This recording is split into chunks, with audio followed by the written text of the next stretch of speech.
আসসালামু আলাইকুম ভিউয়ার্স, আশা করছি সকলে ভালো আছেন। আমি ভালো আছি। আজকে যাচ্ছি হচ্ছে একটা ক্লায়েন্টের বাসায়।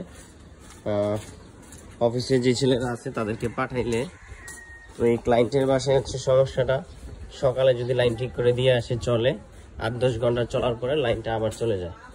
এই প্রবলেম আর কি। হ্যাঁ, আপনার 8-10 ঘন্টা চলে, পরে আবার লাইন থাকে না, বুঝতে পারছেন?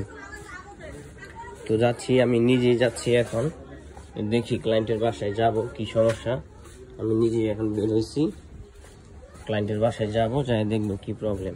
লাইনটা আপনারা বুঝতে পারতেছেন, 10 ঘন্টার মতো থাকে, 8-10 ঘন্টা থাকার পর লাইনটা চলে যায়।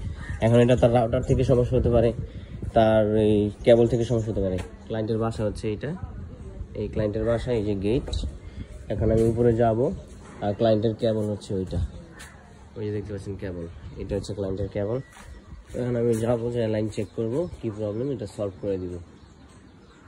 তো যাদের সিঙ্গেল কোনো কাস্টমারদের কমপ্লেন আসে যে লাইন থাকে না, লাইন চলে যায়, এরকম থাকে যে আমার মতো 10 ঘন্টা থাকে, সারাদিন থাকে না, সকালে ঠিক করে বিকালে থাকে না, এই ধরনের প্রবলেম যারা ফেস করেন, তারা করবেন হচ্ছে, প্রথমত আপনার কেবলটা আপনি চেক করবেন, চেক করে ফাইনাল চেক করে দেখবেন, যদি কেবলে কোনো সমস্যা না পান, সেই ক্ষেত্রে আপনি তার রাউটারটা চেক করবেন।